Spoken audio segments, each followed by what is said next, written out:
Good morning from the kitchen again, brew tubers. Gonna be brewing up something I'm calling the Toasted Oat Extra today. I'm using those oats I toasted up a while ago that I put the video up that I was doing with the Robo Stir. There's one of them there, tasty. So this is kind of in the ESB territory, gravity-wise, maybe a little lower. I'm gonna put us around 5%, I think. And a pretty diverse grain bill. Got some crystal grains in there, some Cara Pils, got the oats, got some roasted barley, got some Carastan, and it's a different base malt. It's Washington 2-row Select, so experimenting with a different pale 2-row. And anyhow, brewing in the kitchen again. Just enjoyed that last time, so I think I'll give it a shot again. So I got all sorts of pots heating up water, and got my bucket heater over here heating up the sparge water. That should be up to temp about the time I'm ready to sparge. Anyhow, I'm already cracked the grain. It's time to dough in.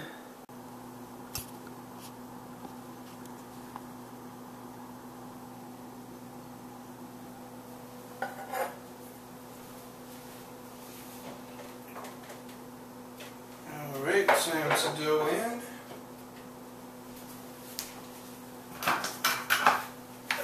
Got the water at 174 today, looking for a hotter mash temp, about 158 degrees. Try and lean towards more of the dextrins and unfermentables with this wort.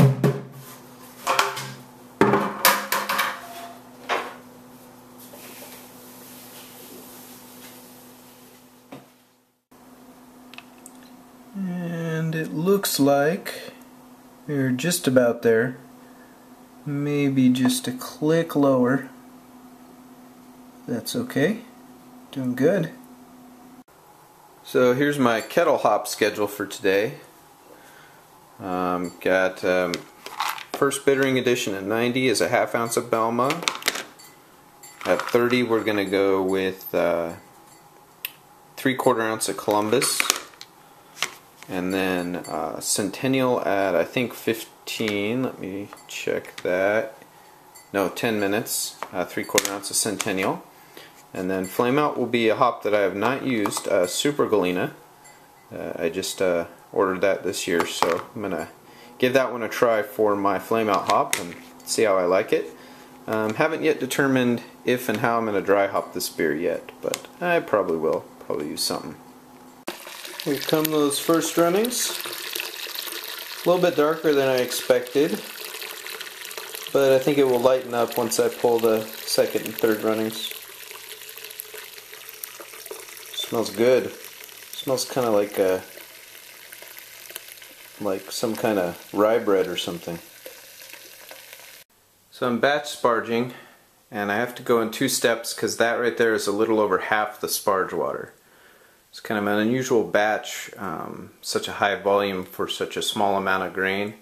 So we're sparging a lot, and I'm going to kind of play it by ear as far as what I collect, what the gravity's at, and what I want to do, because I don't want to collect runnings, you know, that are going to pull a lot of tannins out of the grain. So I may just opt to collect a high gravity wort and then use top-up water instead.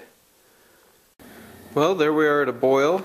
In go that ½ ounce of Belma, 90-minute edition.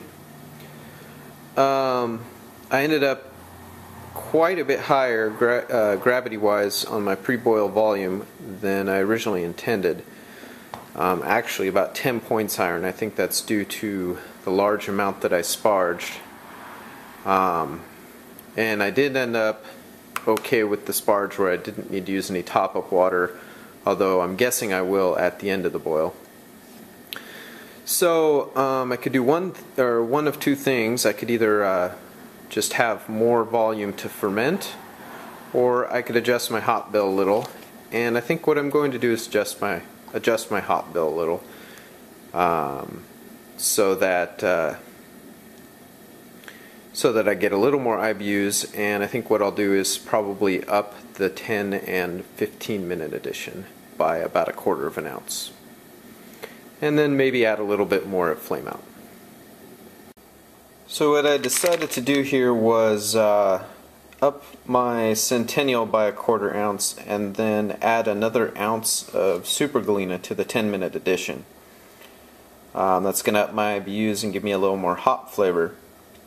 The Super Galena, by the way, has a great aroma. I really like it. It's kind of a nice, pleasant, citrusy aroma, and nice and pungent too. So, good stuff. Alright, time for my 30-minute edition. And go the hops. That is 3/4 ounce of Columbus. And there goes the 10-minute edition. 1 ounce of Super Galena and 1 ounce of Centennial. Well, we're at flame out now, and I checked the gravity and we are all the way up to 1055, but our volume is about a gallon low of where I was predicting, so I'm going to add a gallon of cold filtered water to that, and that should get us to about 1048. And then I'll also throw in my flame out hops. And I let those flame out hops sit a bit, and now we are chilling. Didn't even have to get any ice today for the recirculating rig because the cold weather froze the top of it pretty good. And we're chilled. Here we go.